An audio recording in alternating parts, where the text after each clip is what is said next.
Hey guys, welcome back. And as you can tell, we're not in the wood shop today. This actually is going to be a series of videos. You can see here we've got this. The owners contacted me about kind of restoring this thing. We're going to be working on the inside as far as tearing out the floors, putting new wood on the ceiling. We're going to be painting this outside. Either way, it's going to be kind of a long process for us. And I'll probably end up doing, like I said, several videos, and then I may do one large video at the end to kind of compress it all. But if you want to see how that turns out, just hang with us.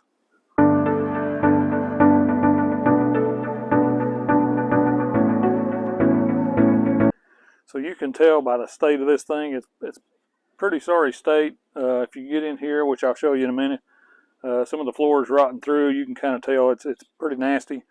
Now, this is not going to be a 100% original restoration. We're going to get it to where the owner is happy with it. I'm not 100% yet. I do know we're going to be replacing all the plywood in the floor and doing the ceiling. I don't know if I'm going to be doing any of the actual flooring, you know, as far as like a linoleum or whatever she may pick. But we're going to be doing the top of this, and it might be a little interesting figuring that out, some kind of a support structure here. I mean, if you'll get in here, we'll actually show you some of the inside, and you can see kind of what we're up against here.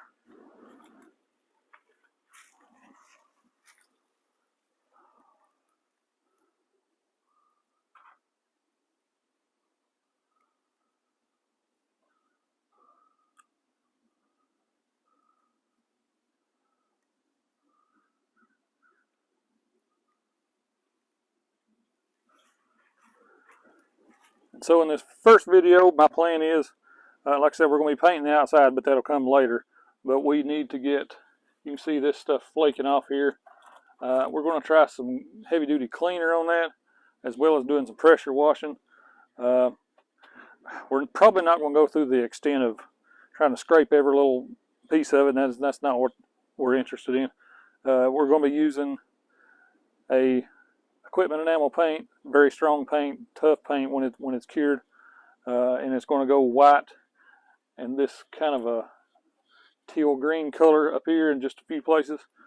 Either way, I think it's going to turn out good. And as far as that goes, if this is something you're interested in, be sure to subscribe to the channel so that you'll know when we upload the next video in this series.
So we're at the point now where we're going to be busting this floor up, and you've probably seen me busting up some of the bedding area and that kind of stuff, and you may see my wife and kids in some of these shots.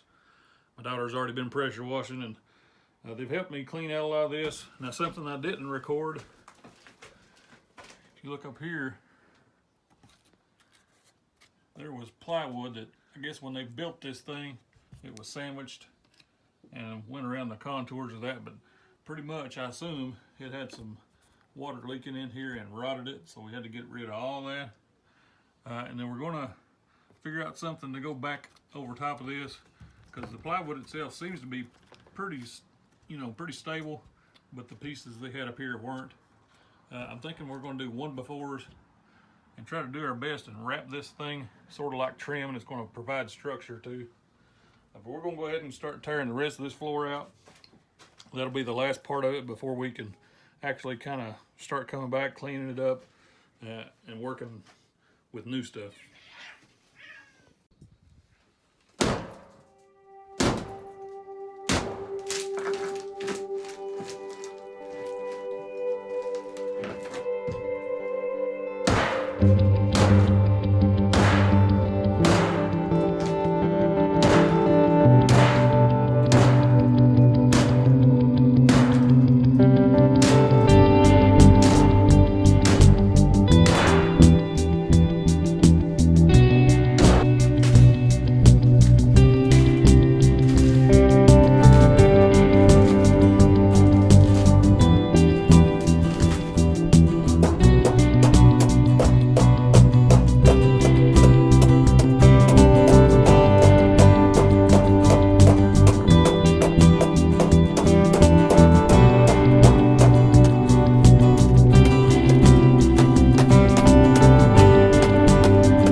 So we're here at the end of the video. I know you've seen mostly just pressure washing and demo of this floor. If you look in here, I'll give you kind of an update as to where we're at and where we're going to start with the next video. You can see I've got pretty much everything in here tore out, and it still looks like a bit of a mess. I do have strategically in each corner pieces left here, and the reason being the walls are actually attached to the floor, and so the reason being, once we got to figuring that out, we tried to take this part loose, and the whole wall actually wanted to come off of there, so we needed to leave that in there until we got some proper new bracing, fresh stuff. And so in the next video, that's where we're going to be starting out. We're going to be finishing the rest of that, which is not very much, and starting with the fresh stuff, new 3/4 plywood. And I'm doing pressure treated under here. You can see this piece is metal, but right beside that is a piece of wood. Now from the factory, this thing, they actually took and undercoated every bit of this, and it's lasted this long. I mean, even though it's in bad shape, and so we're going to be putting undercoating under here as well. But I did buy pressure treated just as kind of a double security, I guess we'll call it, just to prevent hopefully rot from down the road. And I don't think they're going to be hauling this a ton, but either way, you can see also it's kind of hard to tell from there, but this piece right here comes up here, and it's actually got a chamfer on this edge, and so that way when this front panel comes up, it's not sitting 90, it's at an angle. So we're going to have to recreate that, although they just ran this board out here and left it dangling. We're actually going to be mounting it. I'll probably use some type of strong adhesive to mount it to that, because that is a solid metal frame as well, so we're not going to be screwing into that. We did end up getting all the pieces out here that I was talking about on the roof. Back here there is some rot that had came in from the roof, and we had to get rid of some of this, and I may still, that does feel a little flaky there. I may end up having to replace this too, but either way, I'm going to patch that, and there's actually going to be a new type paneling that's going to go over top all this, so you're not going to see it anyway, but I don't want rot still left in there. And same back here, we've got pieces over top of this just so the wall doesn't collapse. I've got to cut this water tank out, and when we go back, I'll show it more in the next video, where we're going to do 1x4s sort of wrapped in a way like trim, even though we're going to have the panels that's going to go right here. That's going to allow us some structure here to run our, we'll call it ceiling joist across from one side to the next. But anyway, that's kind of an update as to where we're at. I appreciate you sticking with me, and be sure and subscribe if you're interested in this build. That way, and hit the notification bell. That way you know when we upload the next video in this series. So, thanks for watching. Thanks for joining us, and we'll see you on that next video.